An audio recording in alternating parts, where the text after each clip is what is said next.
Hi everyone, it's Tony Tonkin here from the Child Protection Party and welcome to our virtual town hall.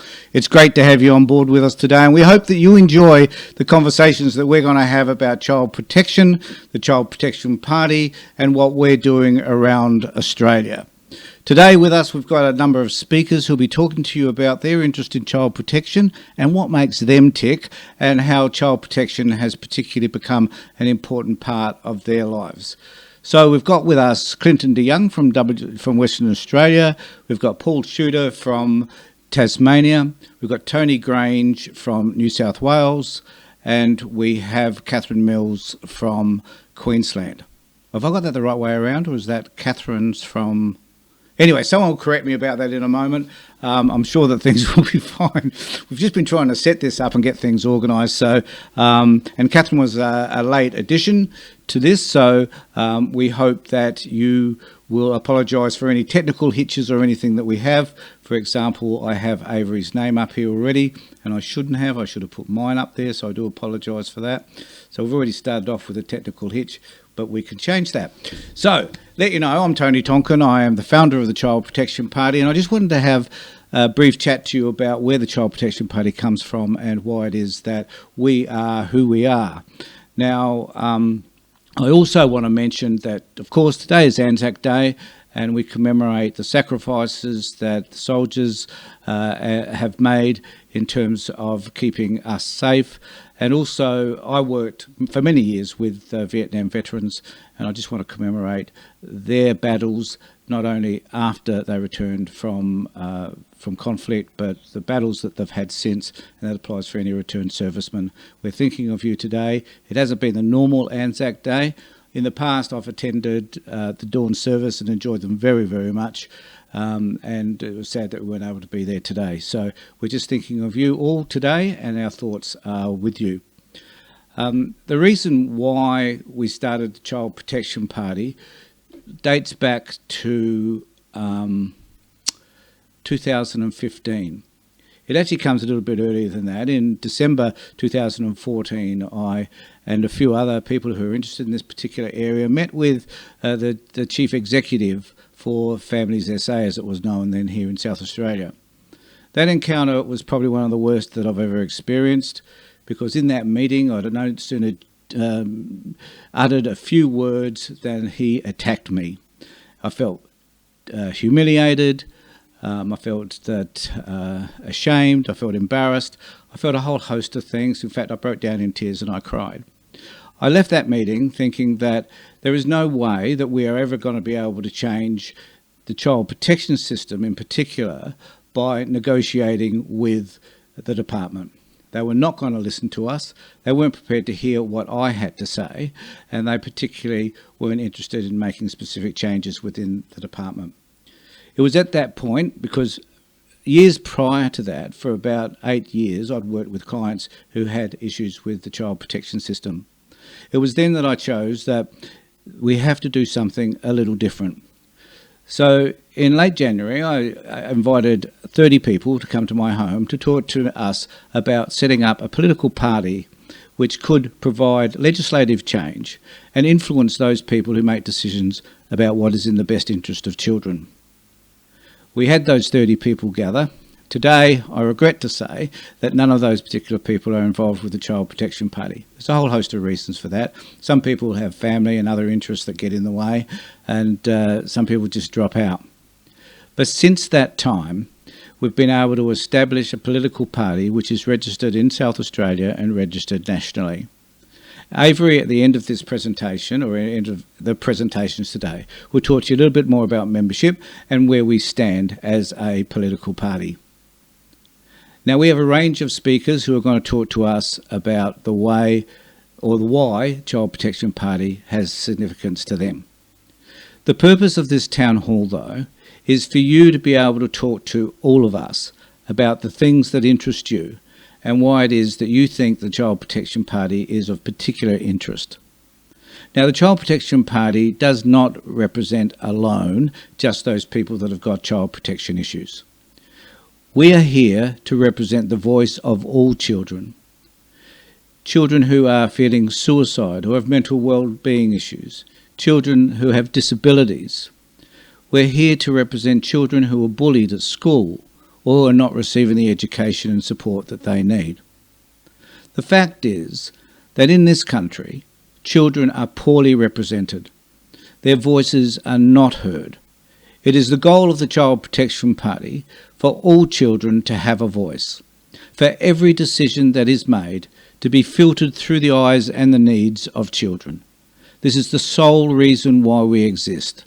This is an important feature of who we are, and it is something that is reflective in all the policies that we're developing. We would like you to participate in this town hall by presenting ideas to us, by asking us questions about what we are doing, to help us to think differently about issues that concern you and children.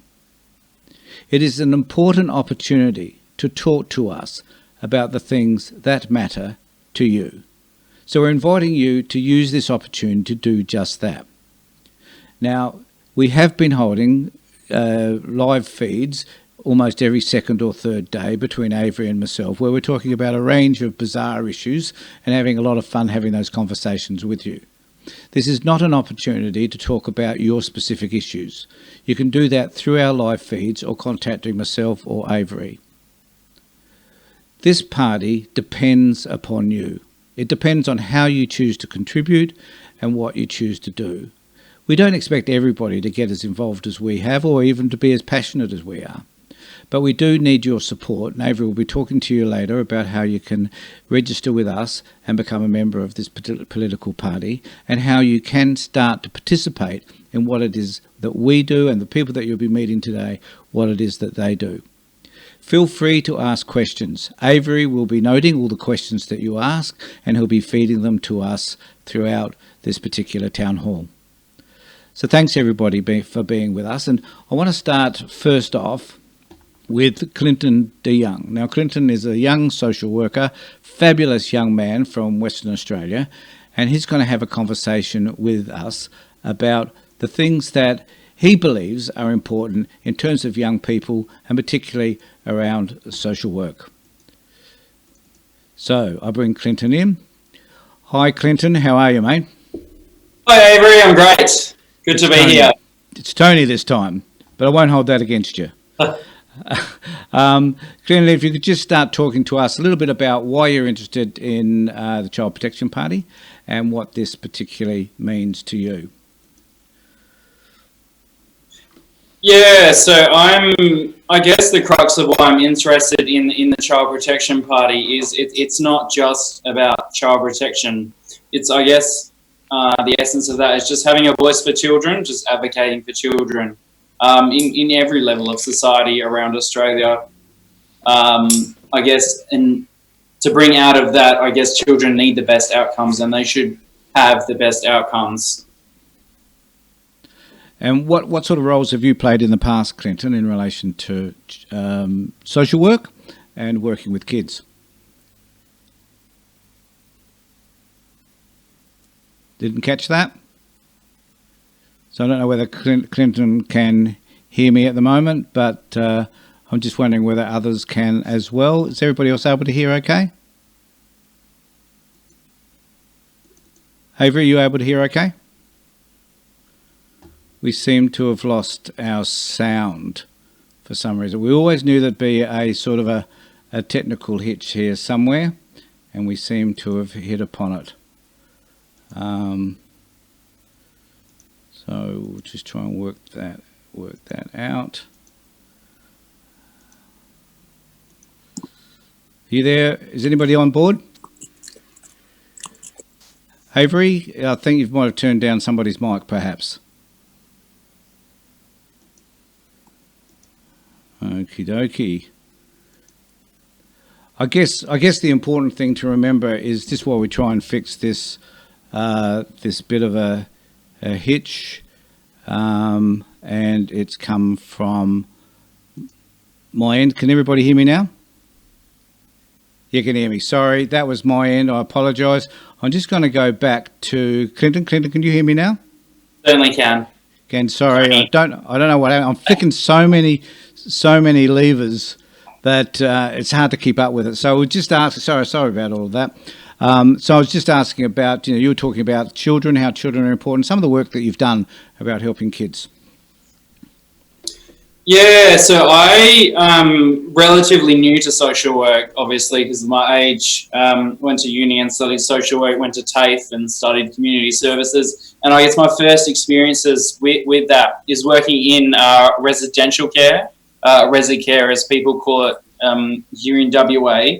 And I think that was a really defining point for me to, I guess, start off in my social work journey. I wasn't a social worker then. But it really shaped and helped to shape my views on how children should be worked with within WA and I guess nationally as well. And I guess the policies and procedures that are in place, especially with all the history in Australia around child protection. All right. So, what are some of the things that you might see around child protection and particularly social work practice? I think there's a number of things which I've got a keen interest in, especially in WA with children. I'm not a fan of the residential care system we have here. I think more resources and time should be spent into foster care and kinship care. I really think residential care is really detrimental to children and their long-term well-being. Yeah, and we have a policy actually that states kind of just that. So, and I think that what could you just talk to us just finally about how you view your role there in WA and how people can go about contacting you? Yeah, so child protection in WA, we're starting afresh here, which is a great thing. People can contact the mobile or the email, which we have. Yeah. And you can make that available. Perhaps you could just pop that on the Facebook page, or yeah. they can access Avery for any of that.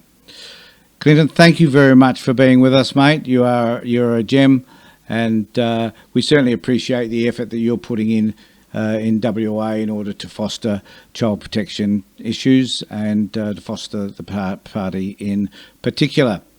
I have with me now Paul Shooter, who's from Tasmania, and I've just realised that my microphone keeps muting for some reason. I'm not even touching it, so I'm just keeping an eye on that. Can you hear me? Can you hear me, Paul? Fabulous background, buddy. You know how to use, as we're just discovering because we're all using Zoom. Okay, mate, if you could just start talking to us a little bit about your background and interest in Child Protection Party and some of the exciting things, in fact, that you're doing in Tasmania.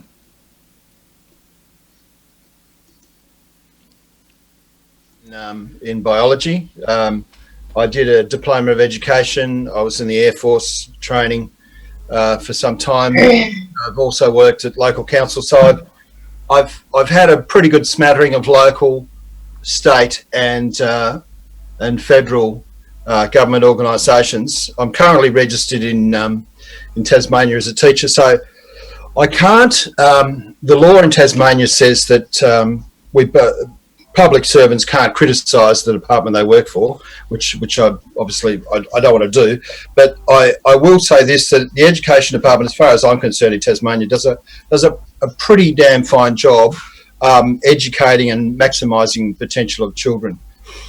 So we had 8 years ago, we received a phone call to basically hand in our child, which was my stepchild at the time, and I was absolutely gobsmacked, and as I still am now, and I guess for quite a long time I tried to rationalise it and think, oh, maybe I'm not, maybe the problem is with me, or I don't understand properly, or I have to fit it into some type of proper way of thinking that the government can basically call you up on the phone and get you to hand in your child. I found it absolutely. It was very traumatic.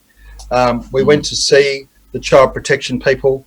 They were yelling at us. Actually, they demanded that we hand the child in, or they would send the police after us.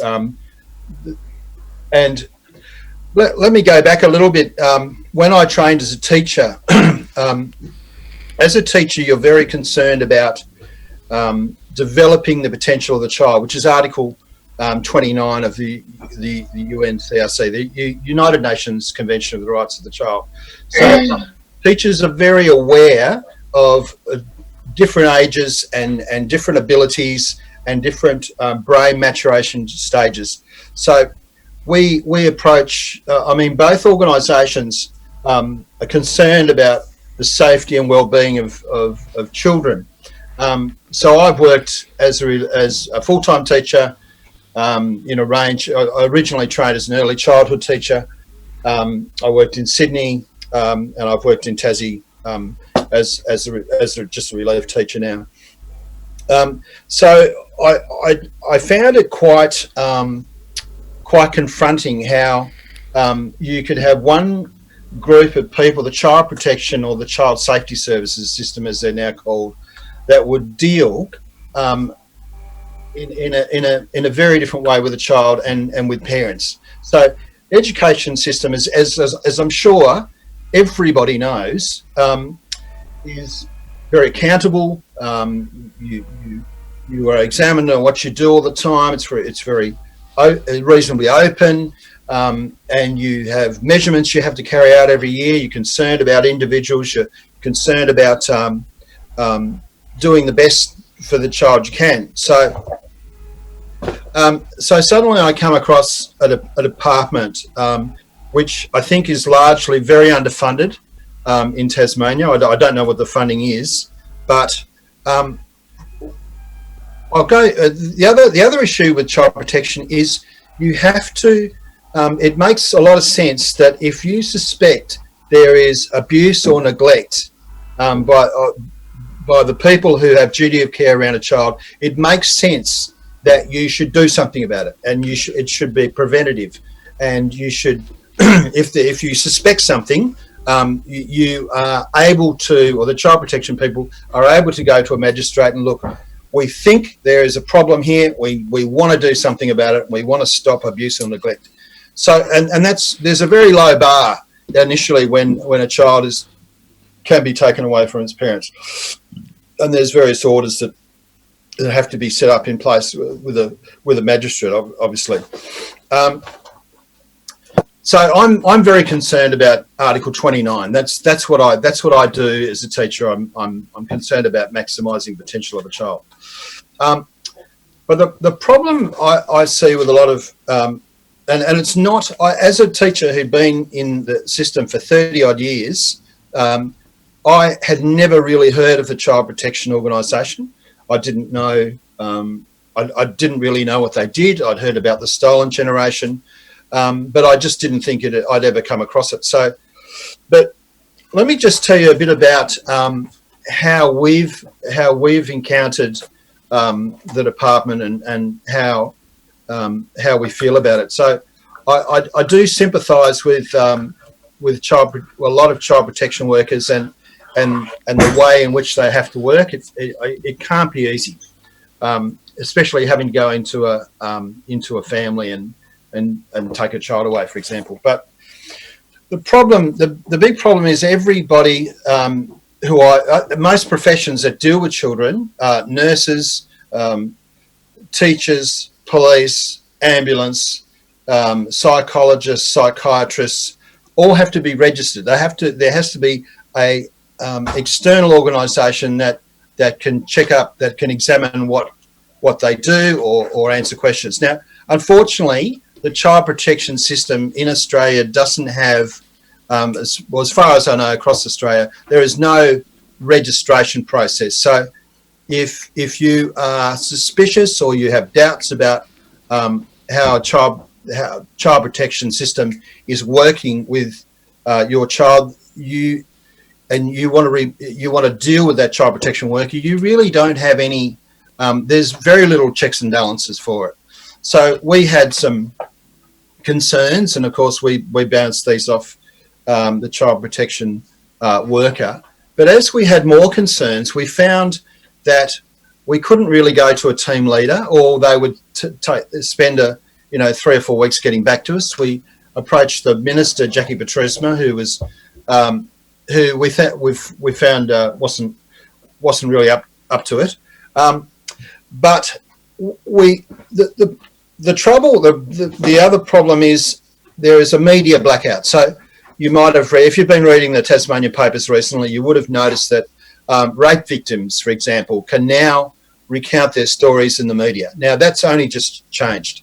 There was another woman about a year or two ago who was able to recount her experiences of being molested at school.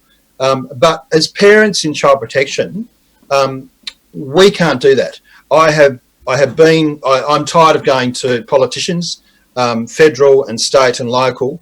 They can't do anything. I have protested outside the ABC. I've gone in. I have emailed them. I have stood in the foyer.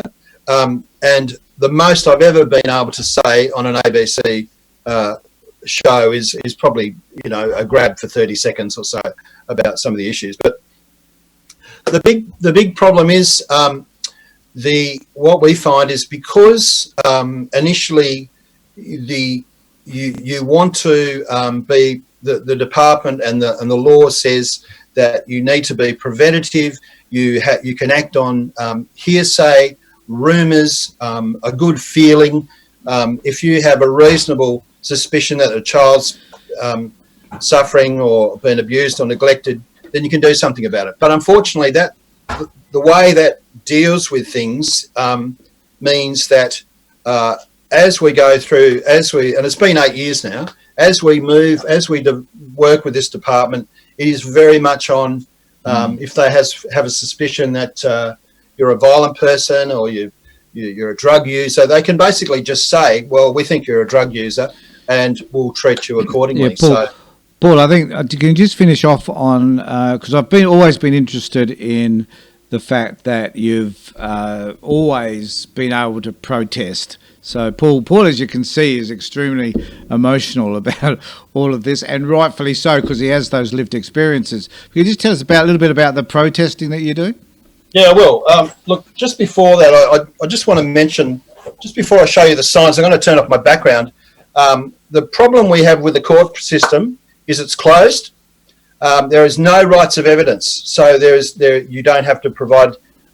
It's based on probabilities. It's expensive, and it's quite secretive. And there's a media blackout. So we go to court every 6 months, and we nobody knows any better. So now let me just turn off my background. I want to show you some of the. Well, while you're doing that, I'll just make a statement about something that you've just stated. And that really is that it is all court systems with regard to children are based on the balance of probabilities, and as a result of that, it's not beyond a reasonable doubt, and it's always about the decisions that someone else makes, usually those of the department, and hopefully they're trying to persuade a judge or a magistrate to agree with them. And the other thing that Paul raised, which is a real concern to us, is the cost. So legal aid will often fund, to some extent, some of the costs if it's a new case, but they certainly won't fund if people wish to return to court after a long-term order has been granted and they can't return back to court often because the legal aid will not fund them, and it's an expensive process. So they're disadvantaged in all the ways that Paul talked about, and Paul is fabulous at doing what he's just about to show you. Excuse me, can I just very quickly read out 2 comments because they're specific to Paul there. JJ says he takes his hat off to you because it must be very hard being a teacher, especially when you suspect a child of being neglected And Vicky Goodwin says, wow, this is hitting home. Thank you so much, Paul Schluter, for your insight on this subject. Well, look, we're also in the education department. I'm trying to put together a little education package for teachers. I'd like to go around schools and talk about child protection and my experiences, and I'd like to invite child protection people to do that as well. But we have been so frustrated, and we've had such a sense of hopelessness. When everything fails, we have one right in this country, which is absolutely fantastic, is the right to protest. And I can't tell you how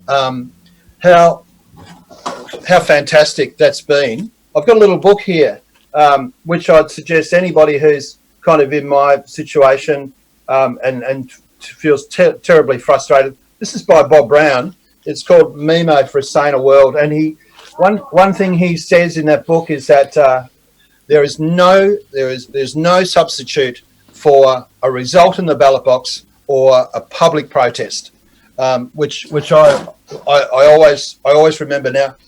So I rang the police up, and I was very worried about protesting. But anyway, the police said, yeah, no worries.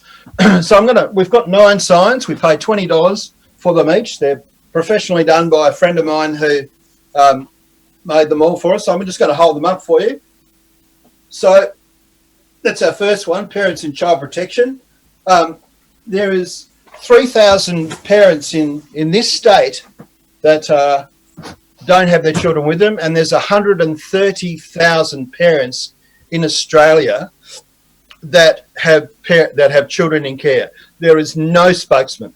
There is no one person who I can recognise, except maybe Tony and Avery, that is listened to by the media and can get up and talk about the issues that children on orders have. This is one we made up, Child Protection Tell Lies. And believe you me, that is not defamatory, because it is true. So we've been told a lot of lies. So and we have probably about 50 or 60 photos now of people who've come up to us on the street and want to hold up these signs. We take a photo of them. We're going to make a big mural eventually. So these are just 9 ideas I had for my signs. That's the next one, Know Your Rights. So the Department of Child Safety Services says that it strongly, not just a little bit, but strongly upholds the UN Convention to the 42 Articles of the Rights of the Child, so which I kind of doubt a little bit. And this is another one, know your child's rights. And there's 42 of those.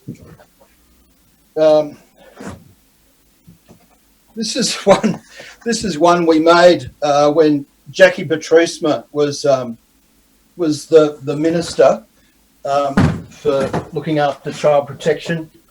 We tried many times to speak to her, and we never had any luck. We did meet some of her staffers that were quite sympathetic, but we never got any change. So here's our next one. No baptism for us. So we've actually been denied the right to to baptise our child, which I find a bit unfair. We should at least be given the option. Here's another one. We need parent advocates. So the thing with that is child protection workers that typically have a social work degree.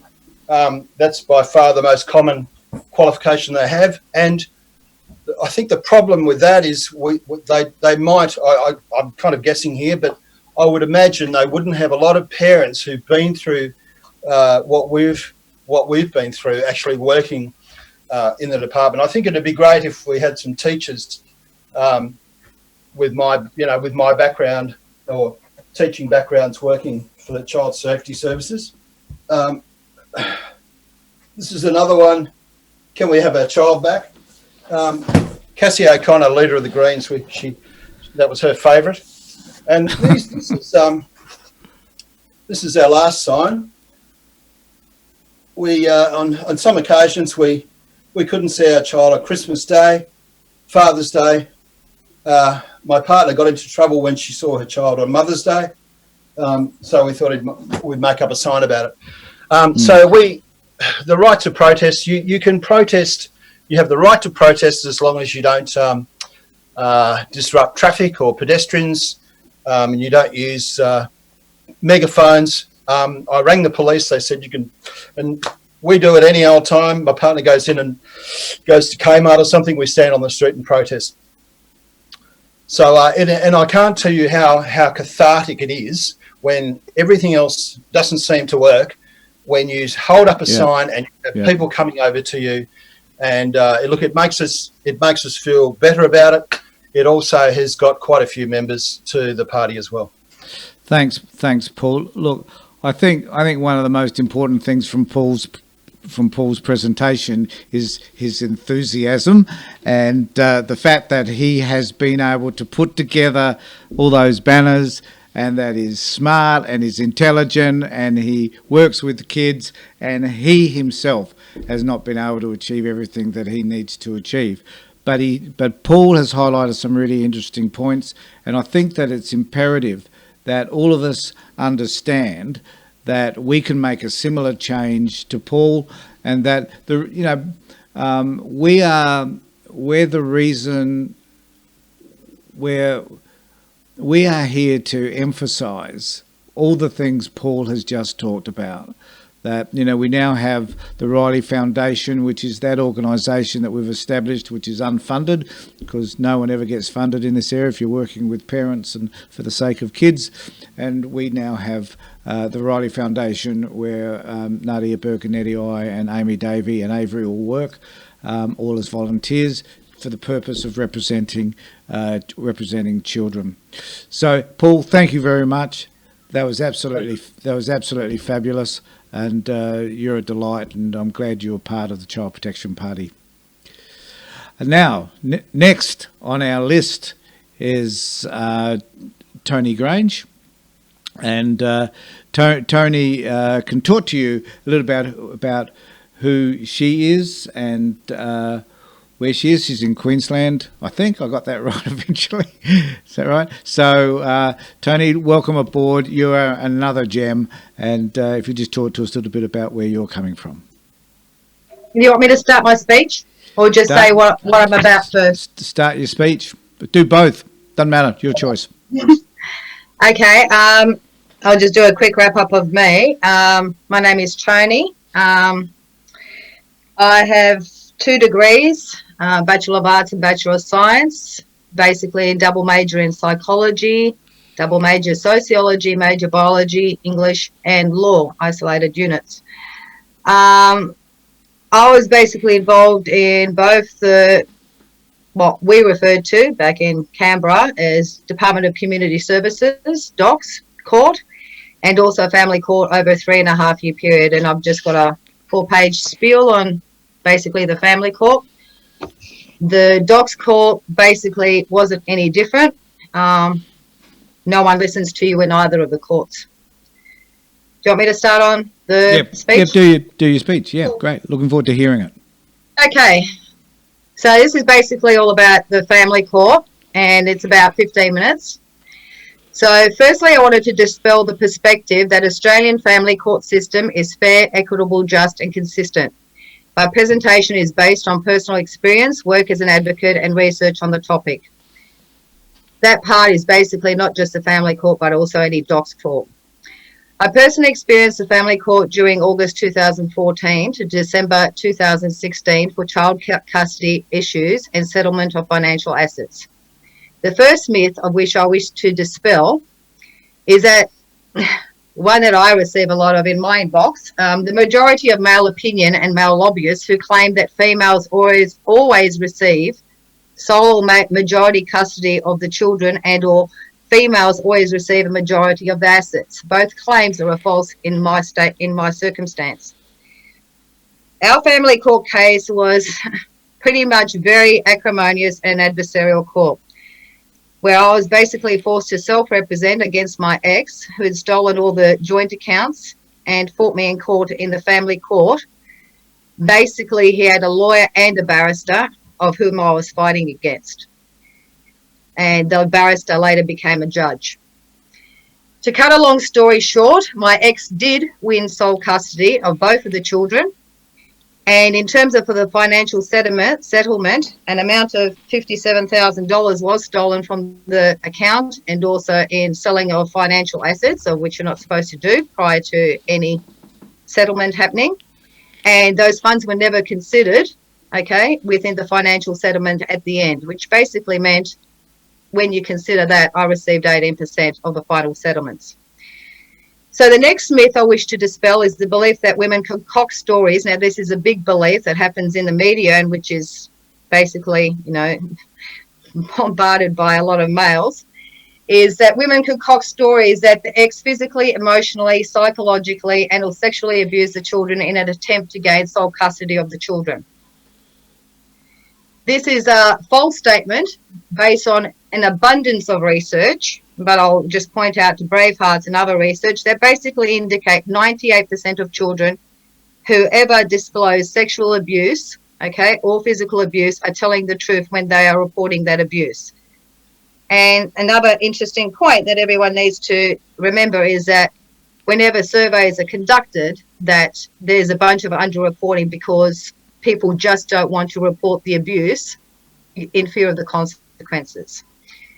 So, as 98% of children who report abuse are accurate in their abuse claims, the pertinent question is, why does the family court system, the judge, the court officials such as the family court reporter, independent children's lawyer, legal aid and private lawyers all fail to acknowledge this abuse happened when it was actually reported within the court system?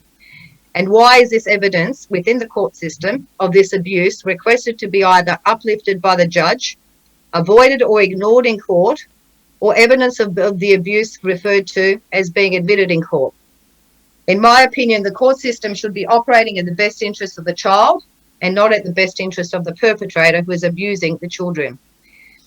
Another fact that the public may not be aware of, unless they've personally experienced family court or docs court for that matter, is the fact that both private lawyers and legal aid lawyers all recommend that the parents does not allege and or submit any evidence of abuse against the ex-partner, as this approach reaps a greater likelihood of you losing custody, any form of custody, by the children.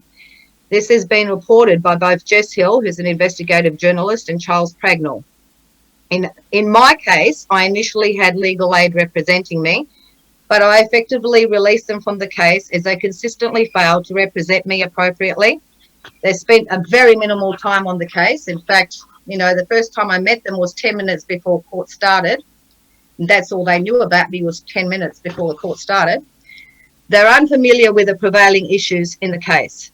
As many women experience in family court and as documented in both media and research, legal aid and lawyers, of whom I also consulted, private lawyers, all recommended that I do not disclose abuse perpetrated by their ex-partner, as I'm likely to lose custody of the children.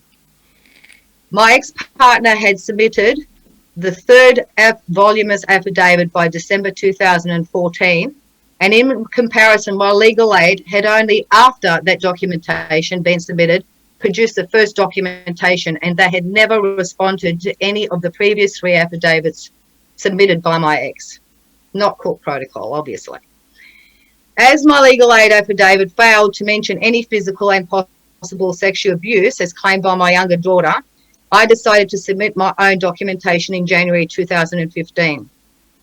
A big bulk of evidence, about yay big, presenting evidence of the physical abuse, of which I have a whole heap of audio recordings, and the children and violence within the household. In February 2015, there was a special court just for myself, and I was pressured by the judge and my legal aid to uplift the court documentation, with the judge claiming that should I refuse, that he would delete 90% of the content of the documentation under rules of evidence. Of course, at the time, I had no idea what rules of evidence means. My legal aid representative pressured me to effectively uplift the court documentation or she will refuse to represent me. So at that time, I succumbed to the pressure. excuse me, and uplifted the documentation. Contrary to Legal Aid's consistent claims that they will present the physical abuse evidence in court during the first trial, this never occurred, as they ceased to act on my behalf, only 2 weeks before the deadline of the first trial commencing. This, of course, handicapped me as none of my court documentation had been submitted. Of course, it had been uplifted back in January, and neither the judge or the opposing party would allow me to have an extension either on the court or to submit my documentation. So I'll get on to now of what my experiences were in regards to the family court and all of the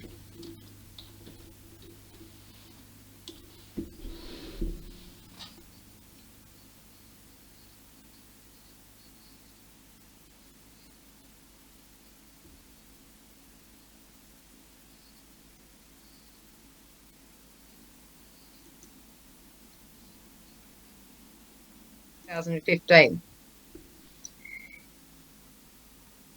Yeah, so that's that one. And of course, there was no verdict until about 9 months later. Okay, the next thing was that I was advised, the lawyers, private lawyers that I did consult, I was repeatedly asked by them, why has it started, the court started in the family court? I said, well, I'm actually here to ask you the same question, because as far as I knew, the court was supposed to start in the Federal Circuit Court, and if it was complex in any case, then it would be transferred to the family court.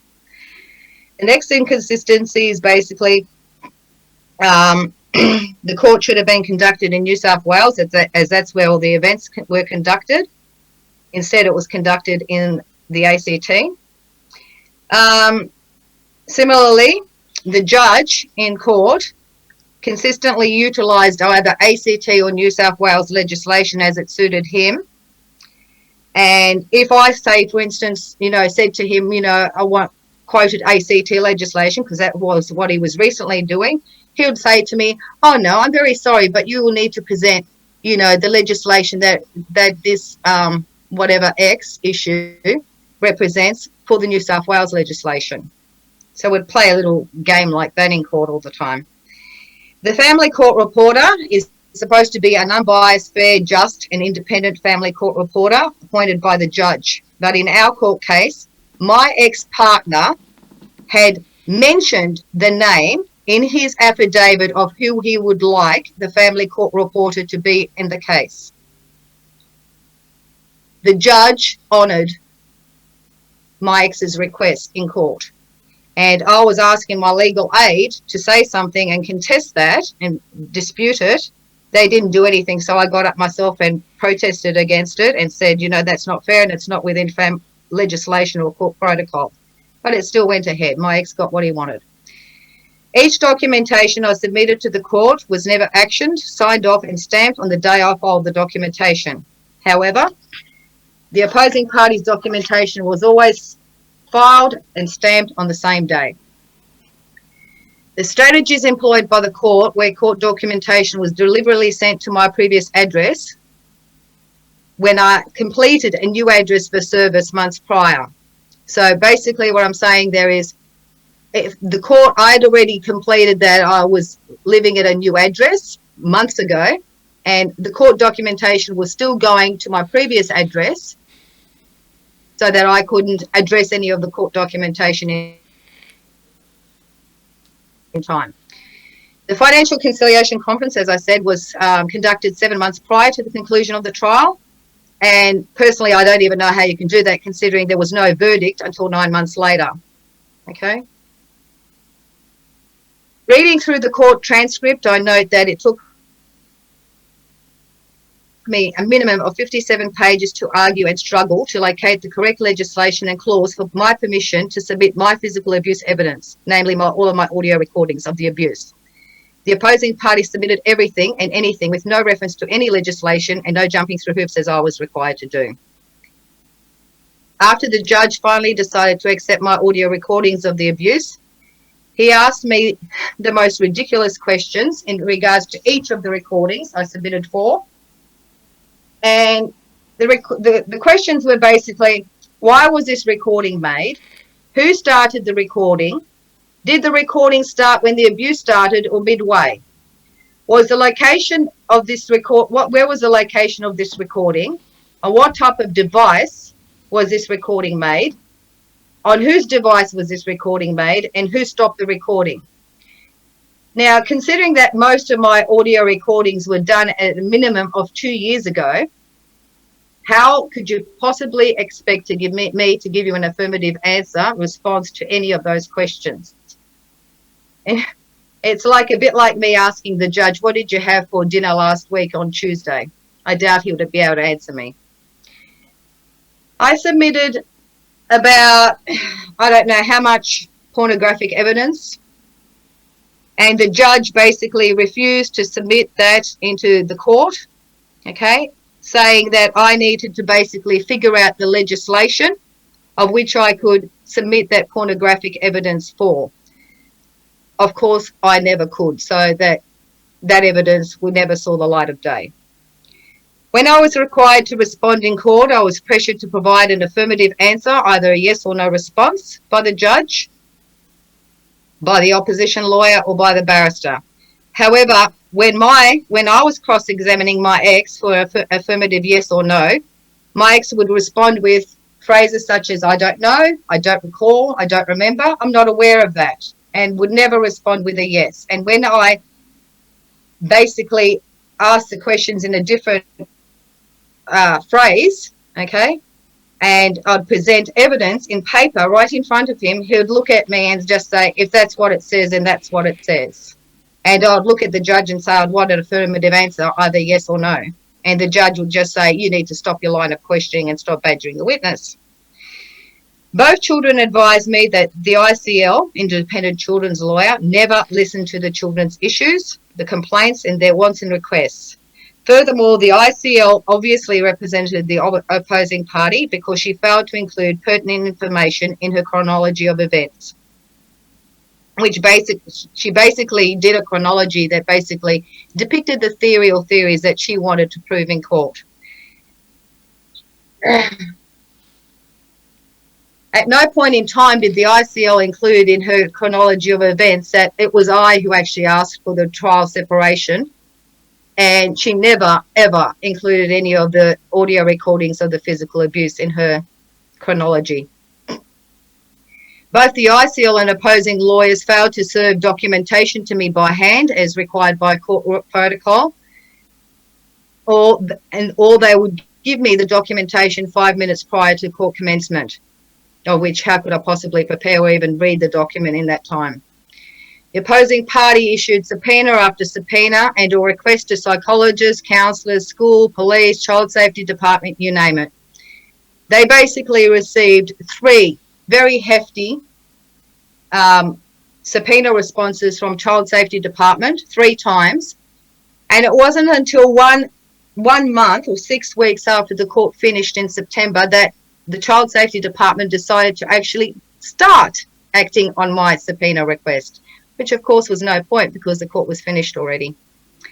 Towards the end of the court, I contravened one order in a court, and a court was announced the following morning. Conversely, my ex contravened 8 orders, and he was never reprimanded, and the documentation was uplifted, and to this date was never heard by the court. On to the next myth I wish to dispel is the myth that the ex allegations, and this also happens a lot and it's also included in many media and research articles, is that the female, and it's generally female, is mentally ill, a drug addict, a bad parent, or a loose woman, despite and irrespective of the mountain of evidence or psychology reports and assessments proving to the contrary, many of which, in my case, were ignored by the judge and the court officials and lawyers.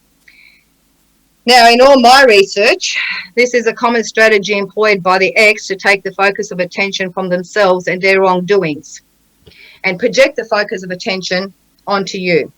It is a strategy that works in court to the favour of the child abuse perpetrator, whether they be male or female. And it is a strategy commonly used by narcissistic personality disorder people and high conflict personality disorder. It is a strategy that has been basically written in a book by a well-known USA lawyer and therapist, Mr. Bill Eddy, and also Charles Pragnell, an independent expert defence witness for child protection, who has provided evidence in England, Scotland and New Zealand. They have also noticed the trend that I'm speaking of. Another myth that I wish to dispel, and I'm coming towards an end, only two more paras, is the fact that that many males and male lobbyists view that women orchestrate parental alienation against their ex-partner by using their children as pawns in a game to win sole custody of the children. This might be the case in some circumstances, but as I previously stated, 98% of children do tell the truth when they are reporting abuse. This is a strategy also being reported by people like Charles Pragnell and Bill Eddy and other media people. And it's a strategy employed by narcissistic personality disorder and conflict personalities. And it's something that the judge and court officials and lawyers need to be educated about. The perpetrator basically plays victim in the court of law and has a really Academy Award-winning performance in making everyone believe that the other opposing party has committed parental alienation. Having come from an abusive background myself, I would basically say it is really hard for a child to bond with a parent when they are being consistently abused. And I would have to say you don't really love that parent because you have suffered so much abuse in your life. Stockholm syndrome didn't occur for me. I didn't have that bonding, okay? And parental alienation, as far as I'm concerned, basically happens because, the parent is abusing the child, neglecting the child, abandoning the child. That's parental alienation. You need to look within yourself and see what you have done to make that child be alienated from yourself. And sometimes I think people just need to stop blaming everybody else. Last thing I basically want to say is that red flags should be basically raised in court by the judge, the court officials and lawyers when a party utilises any of the projection and strategies of which I have discussed. The purpose of the family court should be to protect and safeguard the interests of the child, not to protect the abusive, violent perpetrators. That's it. Any questions? So true, so true. I just want to thank you very much. Sometimes you hear this stuff and it's just kind of overwhelming to a large extent, I think, for a lot of people. I think that we're blessed to have someone like Tony in the Child Protection Party, because it's people like Tony that come with those lived experiences and people like Paul that have come with those lived experiences, which help us to better understand what's happening for some really disadvantaged people. And before we get to Catherine Mill, I just want to say that if you have any questions at this particular point that you'd like to put to any of the panellists, please make sure that you put them in the comments section if you're watching on Facebook and also on YouTube, and let us know what those questions may be, so that Avery at the end of this discussion after Catherine can talk a little bit about that. So without too much ado, she's been waiting a long time. Catherine, it's great having you on board. If you could just step back a wee bit from your camera, I think, and lower the screen, baby. We're just catching half your face, Catherine, so that's hardly good enough. So welcome, Catherine. It's your opportunity to tell us why the Child Protection Party and what your interests are. Okay, can you see me? We can see between your nose and the top of your head. Sorry. Yeah, maybe I sit up a bit higher. Hang on. Grab a pillow.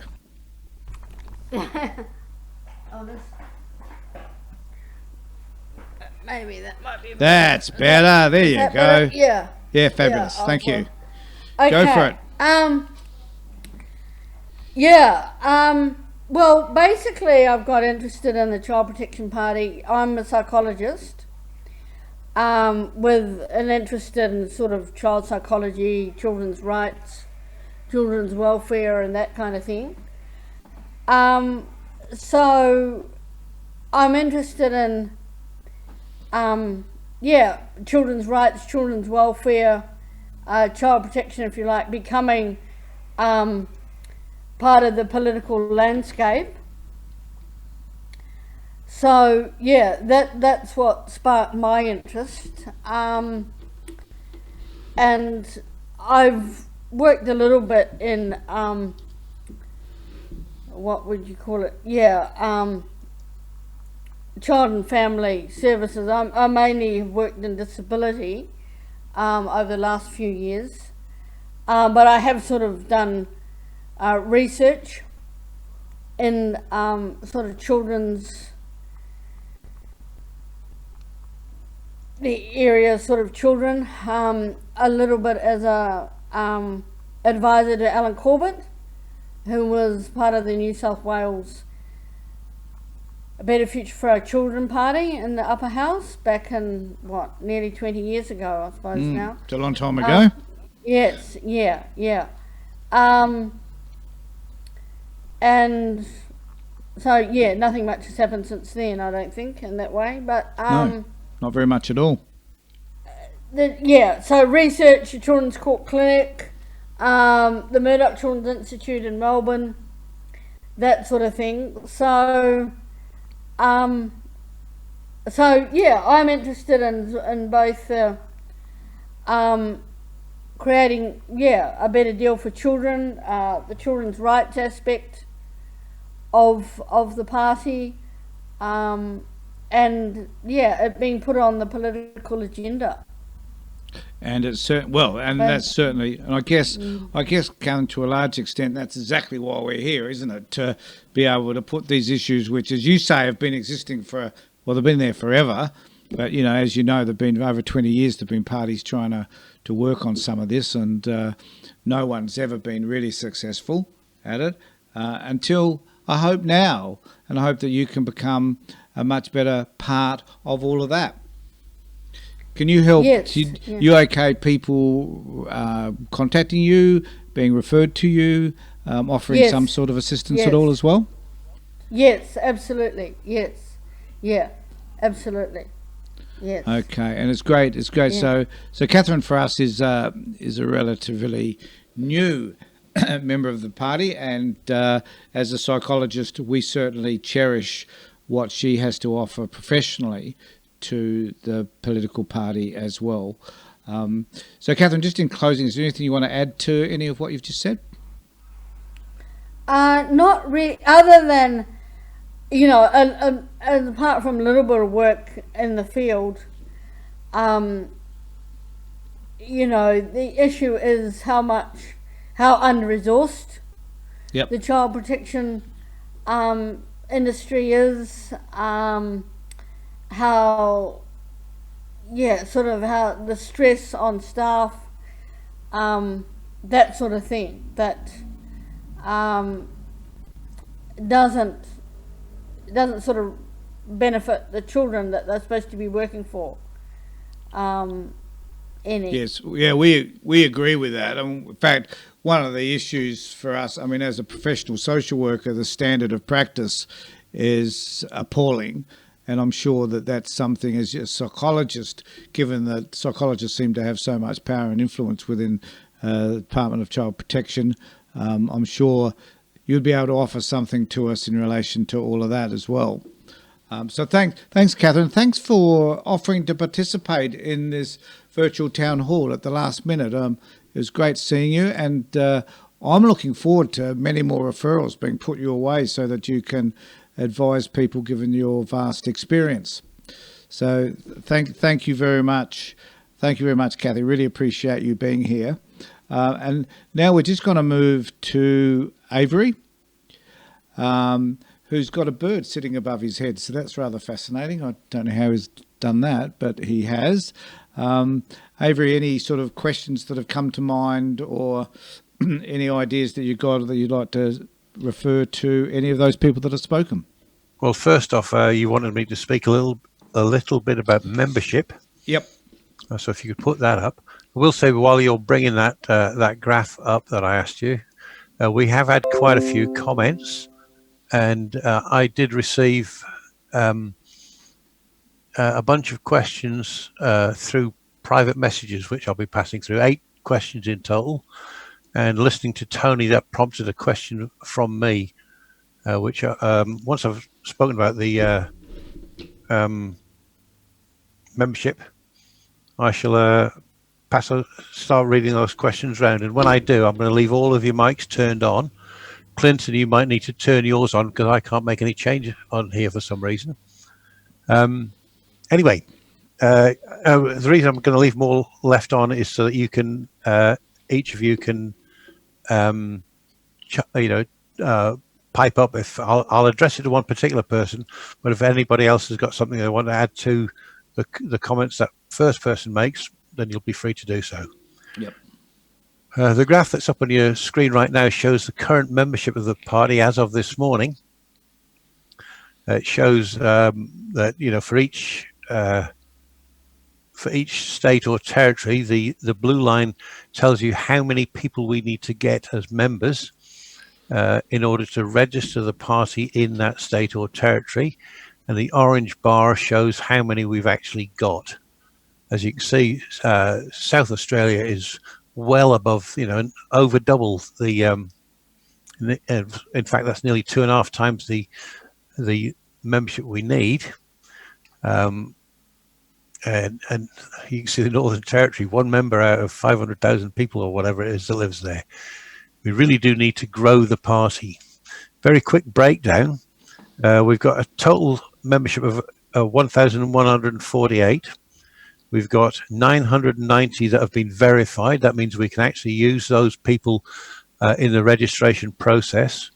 We've got 149 that I cannot verify, and for whatever reason, after they fill out the membership form, they don't bother replying to any questions I've got if I have a problem verifying them. We've got 60 associate members. An associate is a member who is either not a citizen and therefore can't vote, or they're between the ages of 17 and 18, or they belong to, they're a member of another party. We've got 22 people that have left, and one person, unfortunately, we had to expel. Very sad occasion that we had to do that, but needs must, if you know what I mean. With as far as the membership itself is concerned, the thing that we would need people to be doing is to promote the party. Tell your family, your friends, your colleagues, share our stories on Facebook, encourage people to join the party, because the work that we want to do in the state and federal parliaments is absolutely vital for the welfare of our children and for the future of Australia. And with that, what I'm going to do is I'm going to start reading out the questions that I've got here. And I'm going to start the very first one by, this one is for everybody, but I'm going to start with Tony. And one thing I don't know if I said it, is the questions of every one of the 8 people that wrote to me on a PM said, please don't mention my name. So I'm just going to throw in the first name that pops into my head, if you know what I mean. So starting with Tony, June asks, how well do you think the federal and state government have responded to COVID-19? All right. Well, I think the federal government, I think both have done very, very well. And if we compare, Avery, how they're doing in other countries, we're ahead of the game. And I think that, I'm not necessarily, I never have been a Scott Morrison fan, but in terms of a national cabinet and being able to be completely bipartisan in relation to this issue, I think is a credit to our leaders. And at a time when we needed to be leaded, we have been led. And I think that that's vital in terms of how we confront this issue. One of the issues that is important to all of us, and particularly in the Child Protection Party, is that relating to access for kids at this particular time where a lot of families are unable to be with their children. And if we're going to look at that in terms of how I think departments are dealing with this, or how leaders are dealing with this issue, that part of it is appalling. That children are no longer able to have access with their parents under any circumstance is appalling, and let alone the fact that the Department of Child Protection here in South Australia, and I believe all around Australia, has decided not to allow that to happen. When, clearly a lot of families are gathering together and are spending time together at this particular time. So that part of it's appalling. But in terms generally as to how we've been dealing with the virus and the fact that we as a country are going to come out of it, I think, okay. We're going to come out of it to the point whereby, in fact, we're going to be ahead of every other country, and we'll get back economically, socially, and mentally quicker than others, I think, is a credit to the leaders concerned. And I'm sure that had we been a political force of any description, we would have been very supportive of all the measures that have been taken by this government. I hope that answers the question, do you think, Avery? I think it does. Clinton, Paul, Tony, or Kathy? Any comments on that? Oh, yeah, look, I was just going to mention, can you hear me all right? Yep, you're fine. Yeah, I was just going to mention that the ScoMo, the Prime Minister, mentioned several days ago that there is no issue with children at school. The coronavirus is quite untypical for two main reasons. One is it's actually contagious before you see symptoms, which is a bit different, and also it doesn't seem to affect or to be spread amongst children all that much, which is quite unusual. And for that reason, ScoMo's basically said that schools don't have to, children at school don't have to worry about social distancing. But there's been a few comments on the Relief Teacher Facebook Tasmania site that I moderate. Adults, of course, are concerned. Teachers who are concerned about their social distancing within a school. Sorry, I had another thought, but that's flown my mind. It must have been looking at that hummingbird above Avery's head. Yeah, it's very disconcerting, isn't it? It's like he's a pirate with a parrot sitting on his shoulder, and expecting to walk off with a peg leg. So Paul, very good points though. So thank you very much for that, and that's it's great having you here as offering the teacher's perspective. Because that is a primary issue. We're going to return back to school. Your kid's going to go back, and the pressures, I guess, that applies to parents who are homeschooling and those parents who are working and need to have their kids at school so they can go off and work rather than have someone else caring for them, because at this particular point in time you can't even do that. So thanks, Paul. Do you want to add to that? It's moved education from being mandatory to optional now. So and of course a lot of parents don't have the time or the skills to teach their children. But and the other thing that's really changed with education over the years is that now children have devices with accessible, that they can access all the information in the world if they want to, just as well as I could. So you don't have to teach the area of a circle anymore. It's not a secret. You can basically Google it and find out how to do it. So I think the move to children learning at home will probably only consolidate that whole homeschooling. Yeah, process. so I was watching a YouTube video yesterday, and someone was talking about the fact that now that the kids are home, the parents actually having to work with them with their homework, and that there were aspects of their homework that they, they must have been, I suppose, about 9, 10, I guess, so year 5. And they didn't understand what in the hell they were talking about, because the whole thing has changed since they were at school. So it's creating new sort of issues for parents. Maybe parents are starting to realise they should have paid more attention to the kids' homework in the first place. Maybe. We teach history, but we don't teach future. And the trouble with all teachers is everybody has been to school for 12 years. The profession of a teacher is very well known. It's very familiar. There's no secrets as to how it works. So, it's probably the most inbred profession there is. So can be quite hard for a teacher to actually kind of think out the square. I have particularly liked Greta Thunberg coming up and being quite blatant about some of the things she says, and I've been interested in her recent comments about the coronavirus. Thanks, okay. Paul. That's fabulous. So, Avery, is there anybody else on this panel that would like to talk about that?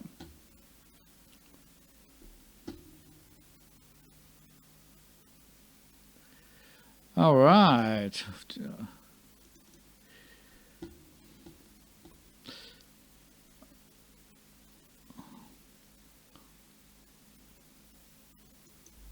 Well, firstly, hi, Wendy. Good to see you. Hi, Tony. How you going? I'm going good. Here's our Policy Development Officer, Wendy Hawkins. Great to see that you're with us this time without a baby in your arm. I just stepped outside, away from all the noise. So the question, Avery, was... How well do you think this federal and state governments have responded to COVID-19? To be perfectly honest, I'm not really sure, because we've been moving interstate through the whole thing, and I haven't really engaged in a lot of television with it. And having a child with a quite severe disability and already homeschooling, it's only really affected our youngest one. And the hardest thing we've had is that she was transferring from a state school to a private Steiner school, and we're learning that type of curriculum. So we're on a property, we're quite isolated. And I really haven't. Most of what I've heard about it has been from you guys. So I just, yeah. Look, I was just going to ask Wendy. You're not. Oh. There's some people whose houses are in Queensland, and their properties straddle the border, and they're taking. Some people are taking a day to travel because the roads are blocked from one to the other. You haven't encountered that as a problem, Wendy, for you? No, we moved away from Mildura, where we would have probably had that issue. Right. And well, I think we'll be getting Wendy back at some point, Avery, to talk about some of the policy development stuff that she's been doing, and also I'd really like Wendy to talk about foster care. And how a lot of the child protection system impacts foster care and other issues. So, Wendy, if that's okay, sometime we'd perhaps like to get you back when you're, less busy, because I know you really are busy. So thanks. So stay logged in case there's other questions that we might choose to ask you. And for some reason, I've lost you, Avery. I don't know why that is. But I can't see your picture. So perhaps if you just ask a question, and we'll find out who can answer that.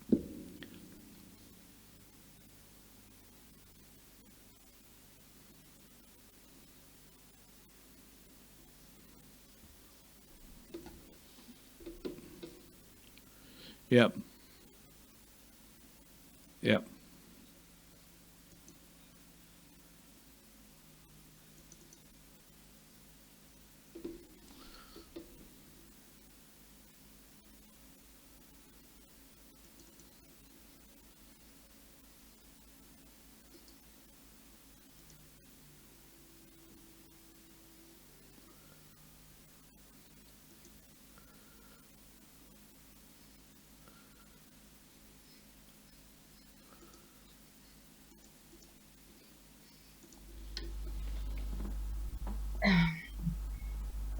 I don't mean to knock legal aid, but I guess I am really. Personally speaking, I would say you are better off self-representing, because you can provide your story better than anyone can. Okay, you can provide your own case. If you provide all your summaries and do all your summaries, you can do a much better case and provide a much better case than any legal aid lawyer can, because legal aid has very restricted budgets, and as I know, their budgets are constantly being reduced, and you have to jump through more and more thresholds to actually access it. if you have a home that they believe is worth X amount of money, you will not receive legal aid at all, even though that home is, not sold yet, or, is still being attended to within the family court. You won't access it. I mean, I lost my employment through the docs, whenever docs came into our life, i.e. child safety department, because I was basically fighting to get my child back, and I was constantly in court or in docs visits or docs meetings. So to basically answer the question, I think you could do a much better job. Okay, thank you. I think I just want to make a comment about that, though, Avery. I think that most of the people that we represent that speak to us through the party or through the Riley Foundation are often not that being uneducated should mean that you're unarticulate, because a lot of people are uneducated and are very articulate. But a lot of people also don't have the confidence, I think, to be able to self-represent. I've seen some people attempt it, and I don't think the outcome's necessarily particularly... And look, I'm not talking about the family court here necessarily, I'm talking about the youth and children's courts. But I generally don't think that people need to be represented by themselves. What they do need, however, are solicitors who are prepared to represent them more appropriately, and who are prepared to listen to what the client wants as opposed to what they think they're going to get out of it, because they want the case to be over and done with, that child protection isn't a real big deal for them. They'd prefer to be working on something that was financially far more viable. And look, I just need to say that one of the reasons why we set up the foundation is that eventually we want to be able to have funds that are donated to us that provide appropriate legal representation, whether you're in the youth court or whether you're in the family court, so that we can choose the solicitors who we know are going to represent you, because they'll be paid by us to do so. So I think that I could imagine that someone like Tony certainly would have been fabulous. It would have been fun watching her in court. But there would have been, and I think, with all due respect to Tony, she's exceptional, but there are lots of people out there who just would not be able to. They'd feel overwhelmed, and I'm sure Tony felt overwhelmed by the system on occasions as well. But she has qualifications behind her and a sense of confidence and knew what was right and wrong. She went off and did it and did a damn good job. But there are lots of people who just are not Tony Grange, unfortunately.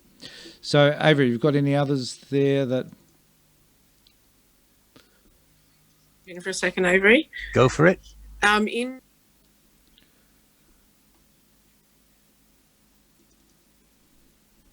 legal aid first, it then excludes the partner from accessing legal aid, and I think that's a real problem.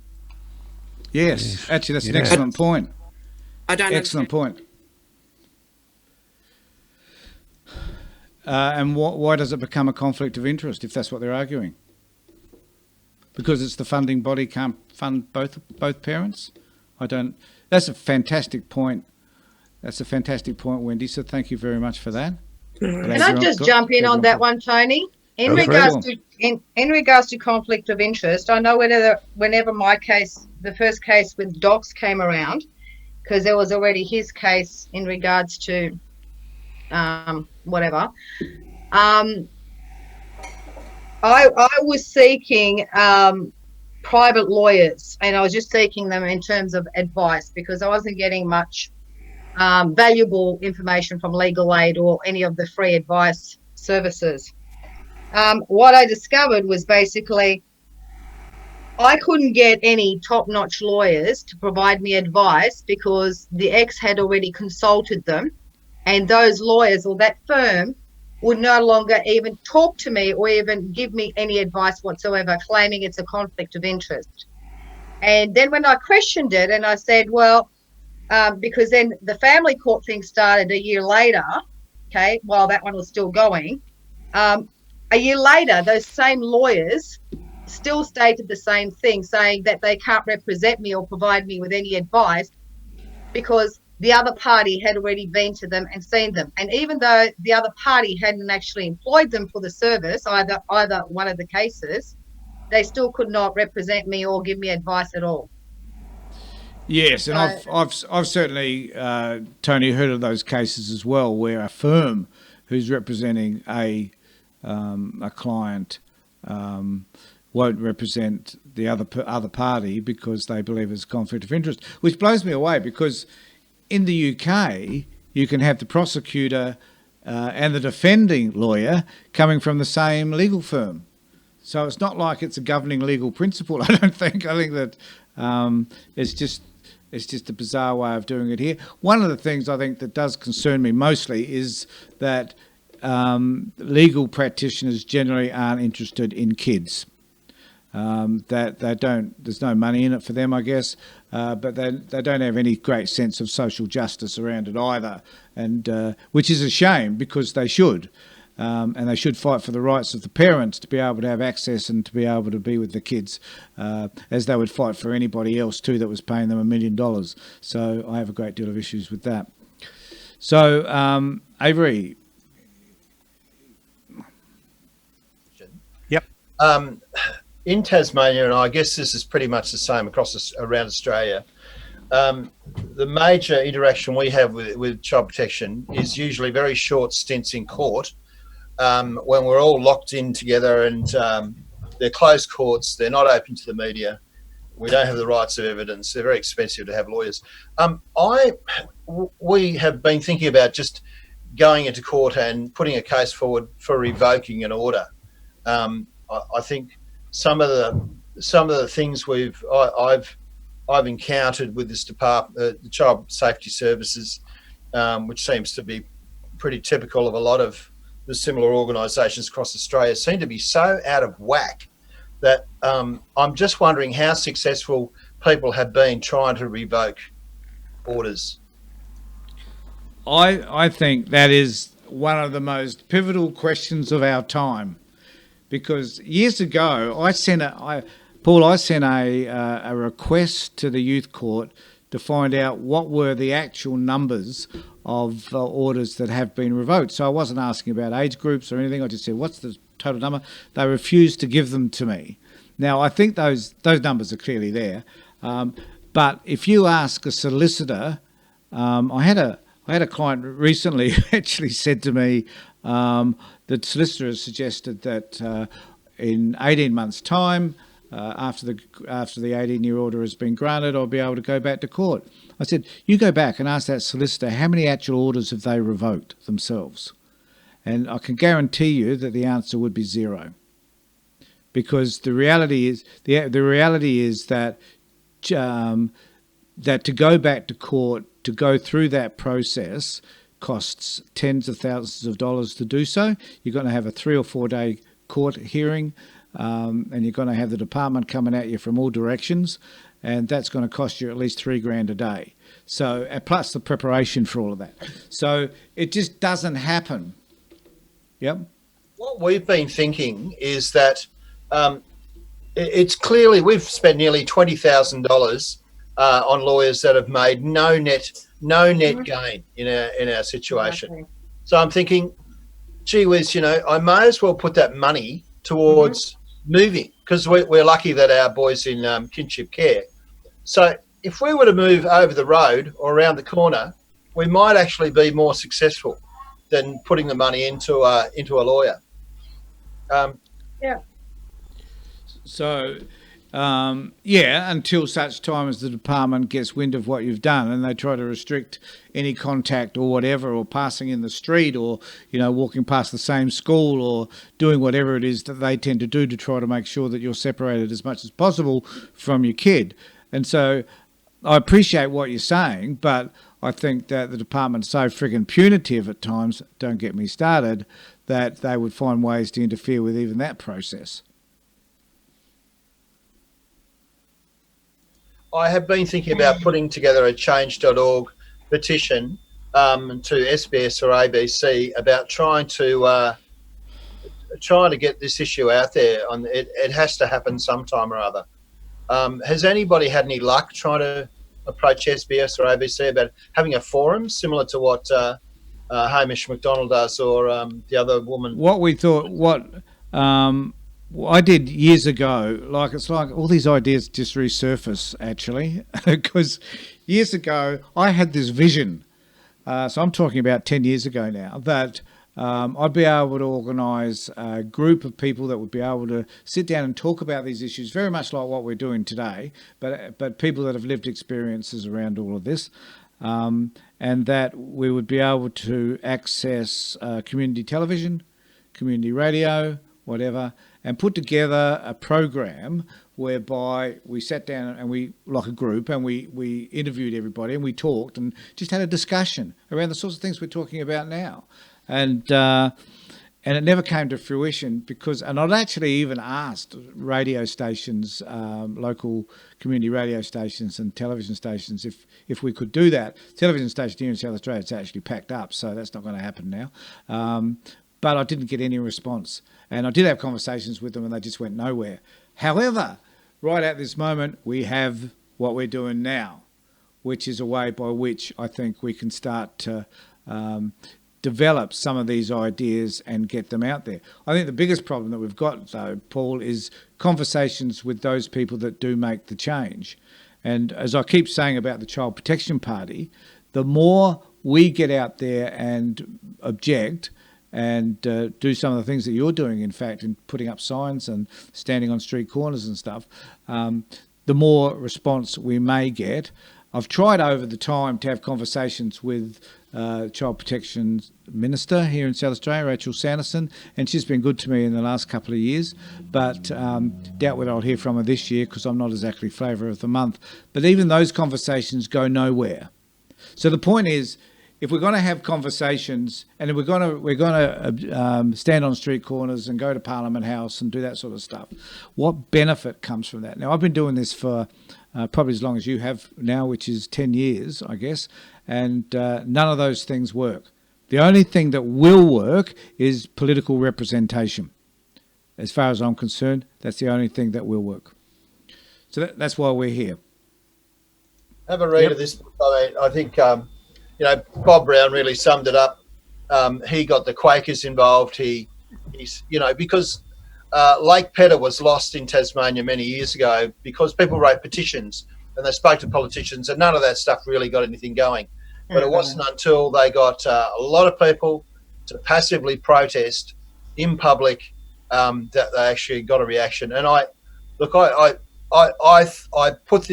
recently put the idea that we protest on the first of the month, even if it's standing on a street corner by yourself or standing outside the magistrate's court. But I thought about it because that would mean it would fall on a different day. Sometimes it's on the weekend.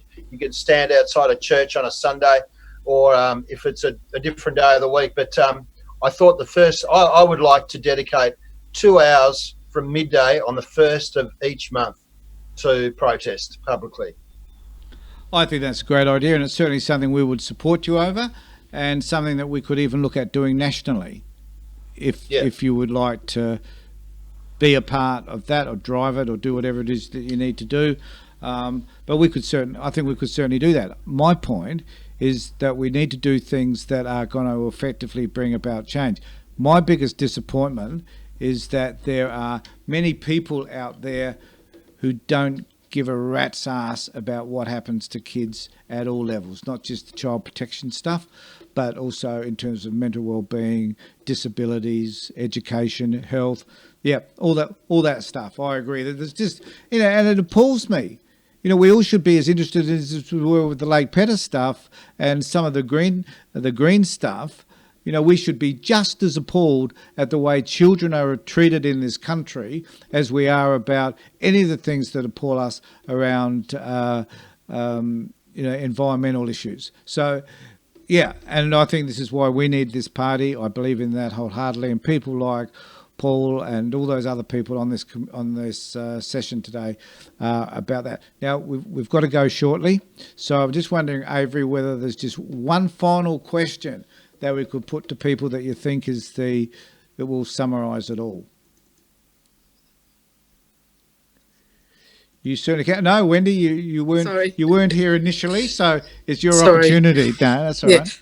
along with what you were just talking about then, Tony, I think a really good way of trying to get out there a bit more as well is joining up with people who are already doing it, so that we join forces. So, for example, with Indigenous people, they're out there already doing the rallies and the marches, and they're in the media a lot. So why aren't we joining up with them? Because they want someone to be fighting alongside them for their kids. They're the hardest done by a long shot. So I think we should be finding other people who are aligned with the same interests as us and joining forces. Oh, look, I couldn't agree more. And there's a grandmothers group, I think, isn't there, Wendy, for Indigenous people whose kids have been removed, and who have been pretty vocal around a lot of these issues. And there's places like Create Foundation and Foster Care Association Victoria, and they've got a foster care association in every state, who are very vocal about the rights for the kids whilst they're in care, the rights for carers to actually have what they need to take care of the children in the best possible way, support carers through a lot of the minefields that we have to go through to maintain contact with parents and good relationships with. It's very complex. Oh, look, I couldn't agree more. We've actually had a good relationship with what did you just mention them? The one that works with kids. Create, with Create Foundation. I went actually a couple of years ago along to the conference and had they did in Sydney, and they're fabulous. I just admire the work that they do greatly. The problem that we have in terms of, and also the Foster Care Association here in South Australia, I had a really great relationship with them at one point. But then what interestingly happens is that they get funding. They start to get funding from the government. So to be associated with us as a party, probably less so as our foundation, but certainly as a party, just becomes more and more difficult, because they still want their funding, and we're not exactly flavour of the month because we challenge everything.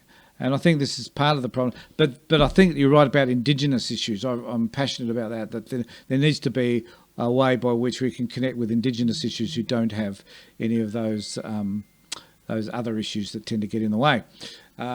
Now, Avery, is there any more? When we were planning this, we were going to aim to go for 2 hours, and we've only been online for about an hour and a half. So I think we've still got more time. In this section here, we've not had. Excuse me. Oh, damn! My phone's ringing like crazy, and Sasha's not got it yet. We can hear that. Yeah. Turn it off. Oh, Tony, you talk a minute, and I'll go and turn the damn thing off. Okay, so as we'll just need Waverly to get back to us, I guess, and start talking to us about any other questions. Has anybody been able to flip through anything? Because I've been busy juggling all this stuff, putting up banners and a whole host of other shit, trying to keep it all organised. Has anybody noticed any other posts that they want to comment about? Well done, mate. I hope it wasn't that important. I'll try not to call you. I'll try not to call you, Avery, at this time again. Yeah, I just hung up on them. I was going to say that we've not heard in this section. We've not heard a great deal from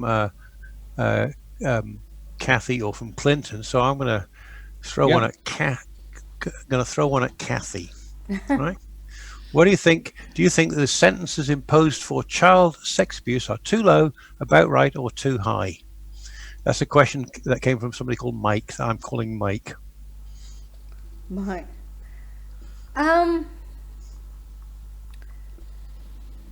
Look, I think it's difficult to sort of, generalise. Really, without sort of knowing the detail and all the information. I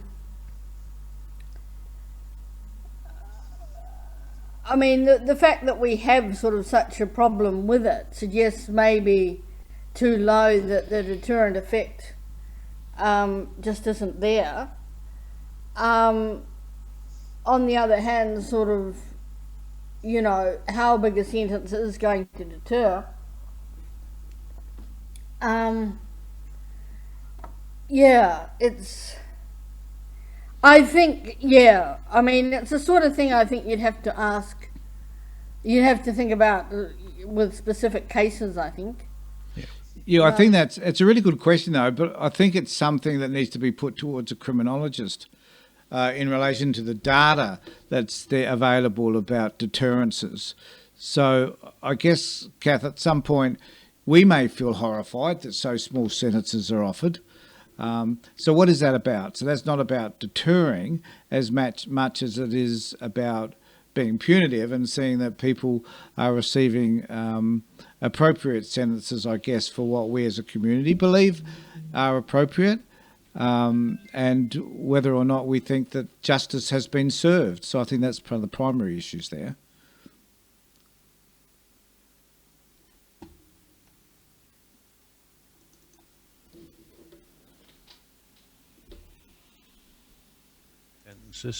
His view is, and my view is, it doesn't deter no punishment, no crime, what do you call it, prison sentence, no death penalty will deter somebody from committing a crime. You know, when we had a death penalty here, murder still got committed. When we've got laws against. I think one of the primary issues is more about not a deterrent, but keeping people out of society and away from kids, so that kids are no longer going to be harmed. Yeah, I agree with that. It's not so much punitive; it's more get them out of society and protect society from people like that.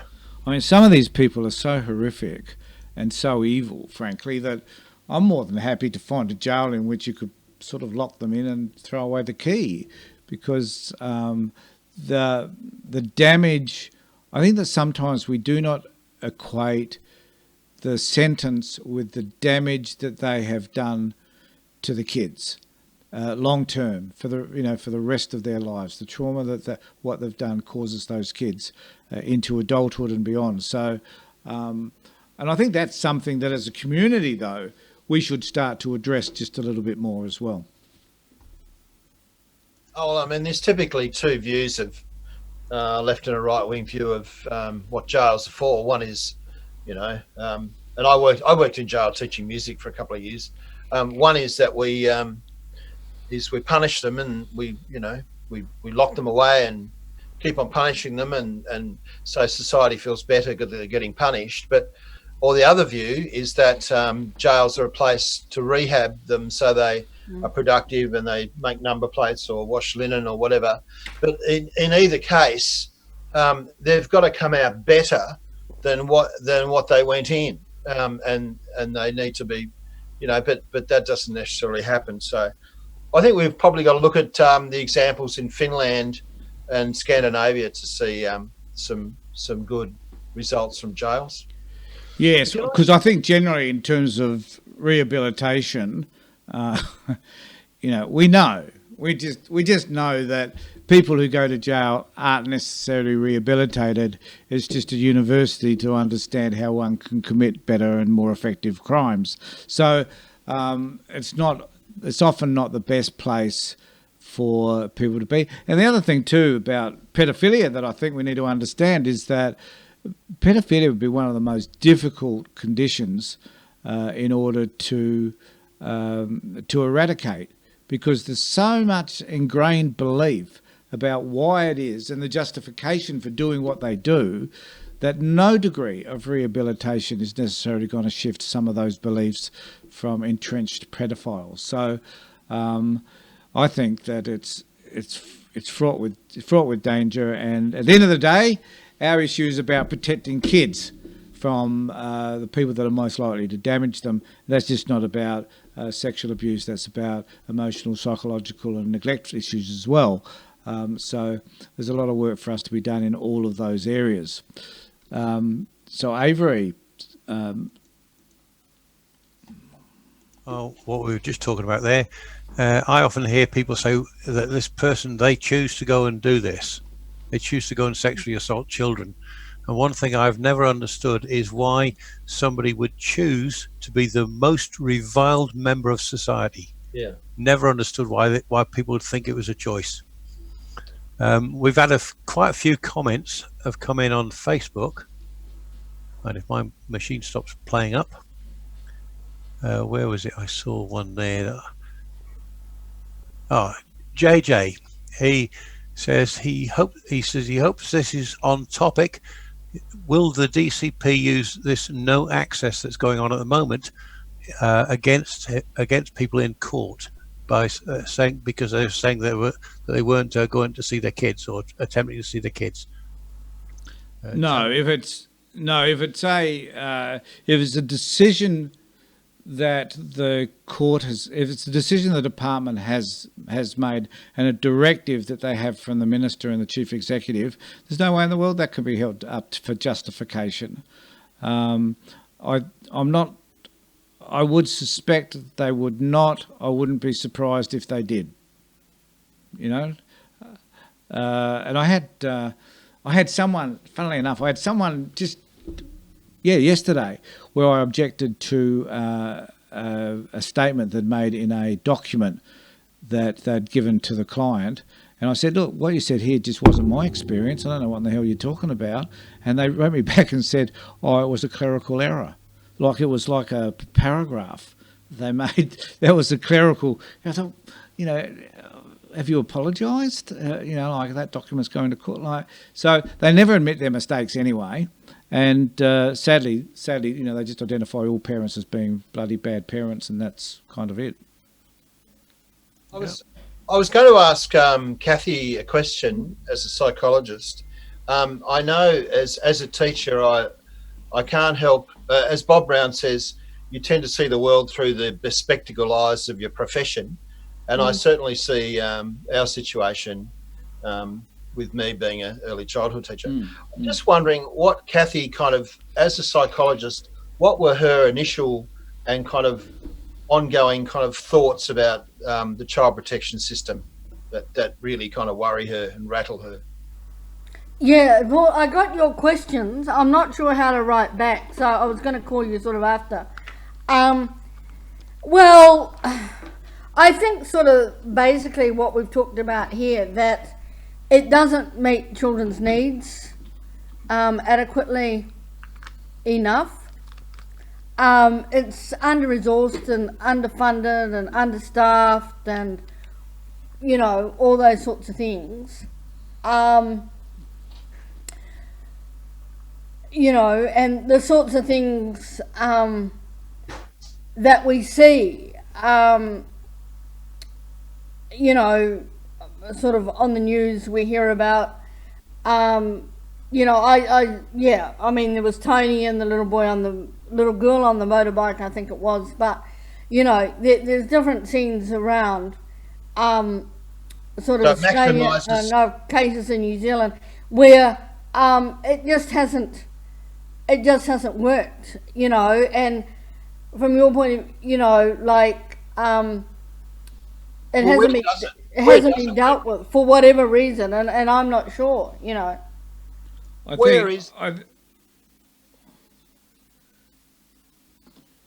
None. And that's the challenge for all. It's not even the Swedish countries have the best parents. They have a different culture in terms of how they think about youth and family and all that sort of stuff. But none of them are good. And the question is an excellent question. I'm glad you asked Kathy that, because I'd like to ask Kathy also, I'm a social worker. I work against or viewing other social workers working all the time, and it's an embarrassment because they're not practicing my understanding. Maybe I'm wrong, but they're not practicing my understanding of social work and valuing others. And so I'm just wondering, from the work you've been doing, Kathy, whether you have noticed also the contradictions that sit between a psychological practice and what you view to be good psychological practice. Yeah, I suppose, I can't really comment too much on that, sort of not having worked that much in the actual system. I did as a comment, and I suppose with the psychologists that Can I you work move with, just a bit back from your camera, Kathy, so we sorry, can just see your face? yeah, I can't see me on here, but Okay. you guys can see me, right? Yeah, I mean, I felt it was, from a psychology perspective, it was okay. But I think sort of what I've been interested in is that, and a question Paul had earlier, that not all child here in New South Wales, not all child protection workers have have a qualified social workers. They can come from sort of all different backgrounds, and and apparently it's they have these. They're picked out of I think the difference, recruitment. though, sorry, the difference though, with what Paul raised earlier about registration is important, though, because we know that psychologists to practice psychology have to be a member of the APA, whereas to practice social work, you don't have to be a member of anything. Yet social workers are the ones who are making some of the most important decisions in kids' lives, yet they're not specifically qualified to be able to make those decisions, particularly because their decisions are not accountable or transparent to their peak body.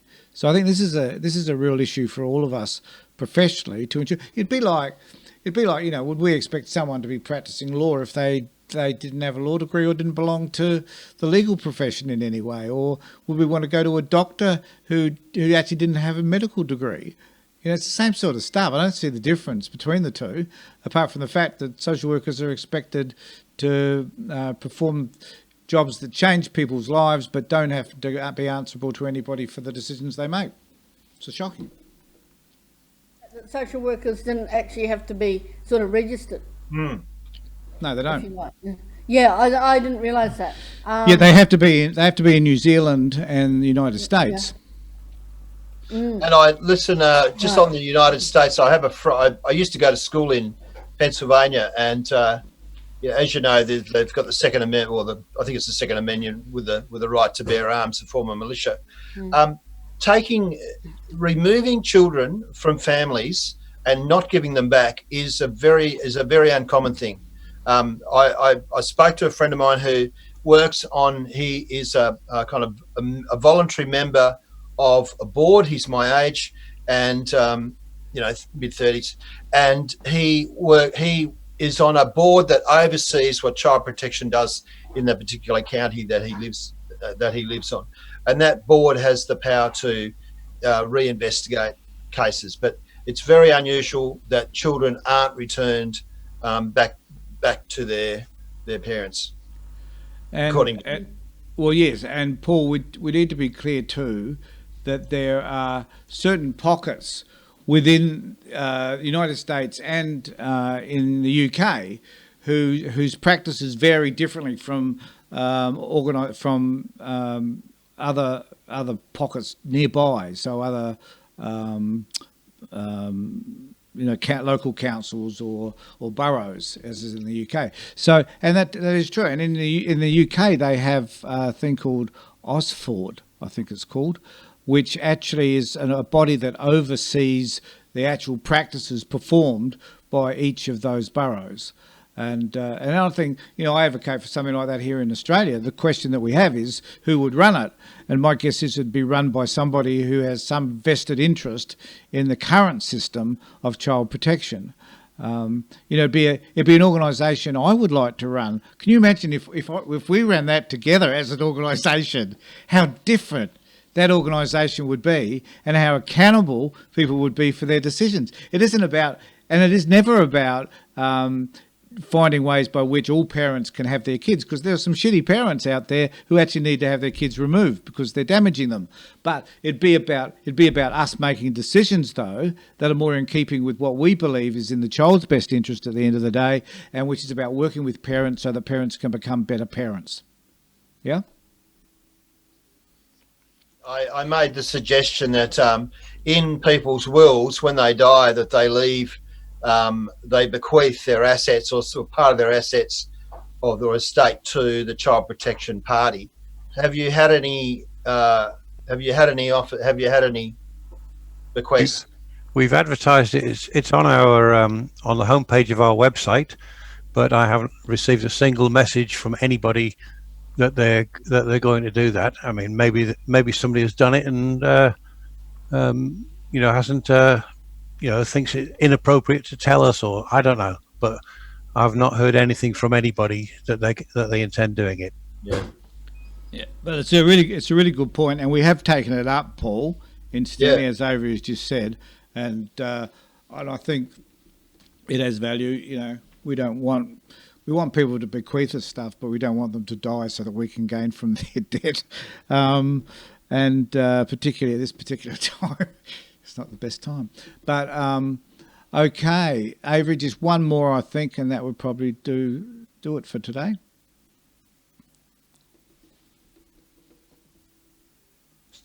Specifically to you and me, if we know of any lawyers that do payment plans. Personally, I don't. If there isn't, I think it'd be a damn good idea that they started. Yeah, most lawyers will devise some sort of payment plan, which will depend. So you need to negotiate that with them to start with. That will depend largely on their sense of social justice. It will also depend largely on who else is in that business and who controls and governs the purse strings. But the single practitioner lawyers may be prepared to offer that. You just got to hunt around and ask people, I think.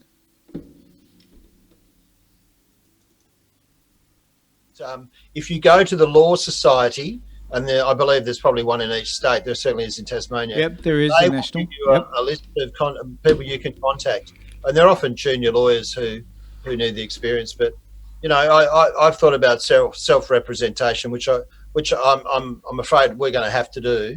And one of the things I know Child Protection does is they have a log of every contact and everything that happens. So, if there's any parents listening out there, I would strongly suggest that you keep a diary of any interactions that occur. Take pictures, keep documents, take photocopies of them, but keep a diary. I think it's really important.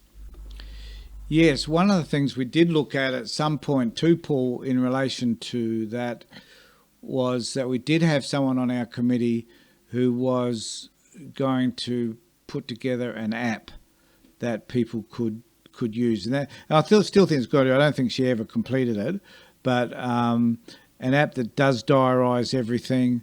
That does keep a calendar, that does keep all the paperwork, a little vault that keeps everything in, so that you've always got it accessible to you, so that you can pass it on to your lawyer and others.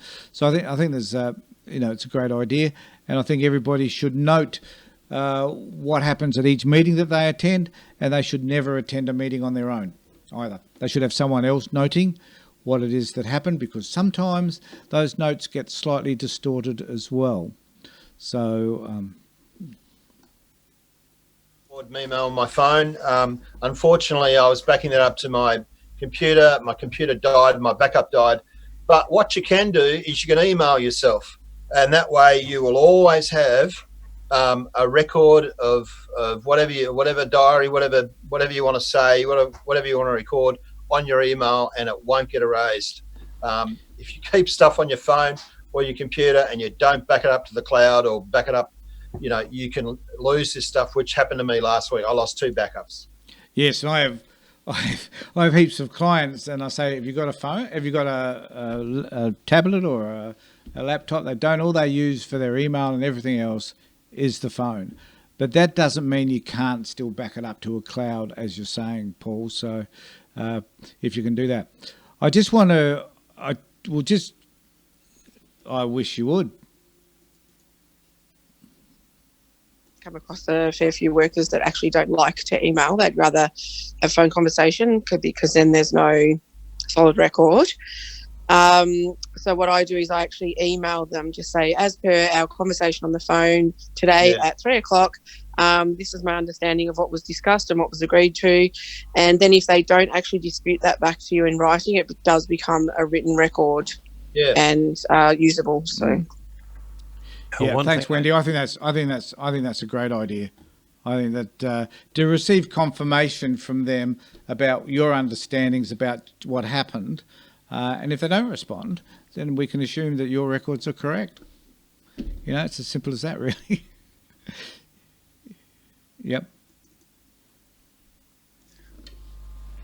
People should, if they can, record the conversations, but depending upon the state or territory you live in, Yeah. you've got to make absolutely certain that you abide by that legislation. Because if you live in a state that says that you are free to record it without telling somebody, without telling the participants, then go ahead and do it. But if you live in a state where they say you must get the permission of all participants, and you record it, then you've committed a criminal offence in the Communications Act. Yes, and the other thing too is that a lot of people seem to think that they can just put on there. So I've often been, like more often than not, you notice a client during to the beginning of a meeting will reach down into their bag and mysteriously touch their phone, and you know that they're recording a message. I say no, afterwards, why did you do that? You know, I'm here, I can make notes. Whatever I say is just as valid as a recording. And the other thing too is,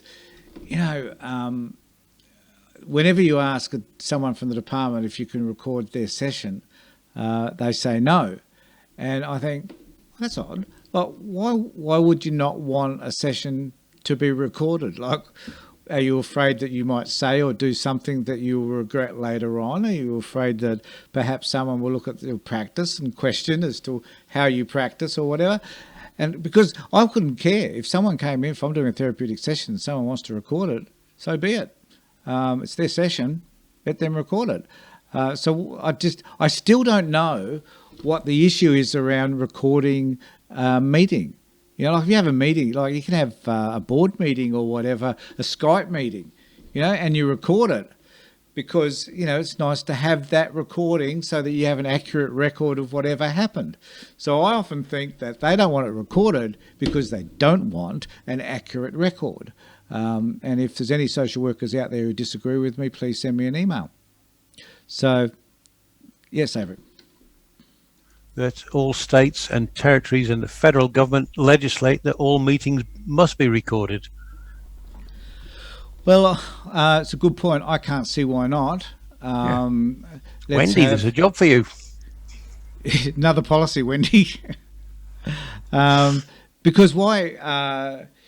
If you want an accurate record, why not videotape it? If you're, police videotape stuff all the time. No.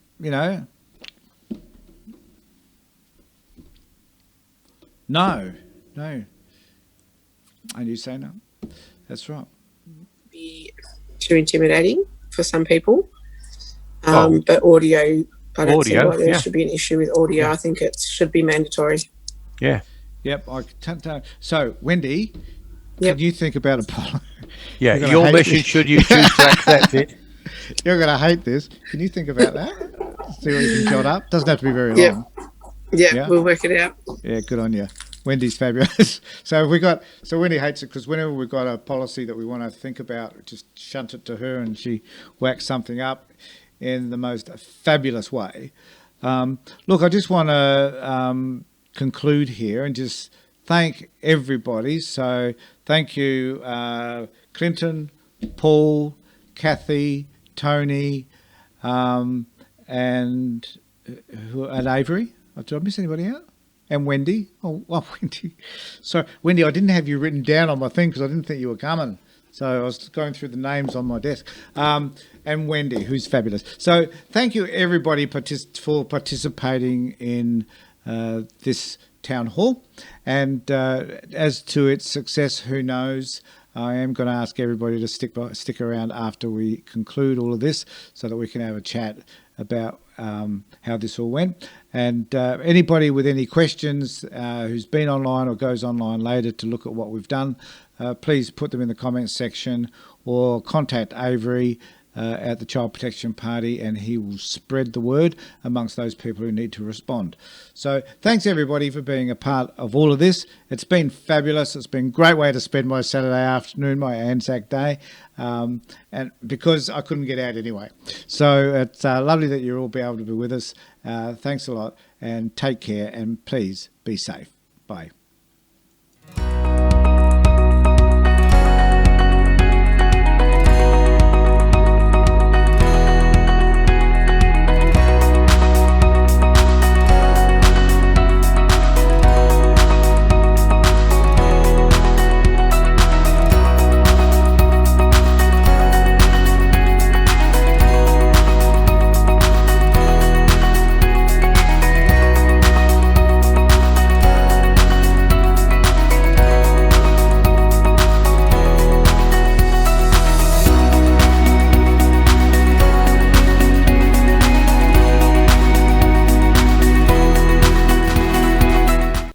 All right, I've ended all the live feeds, I think.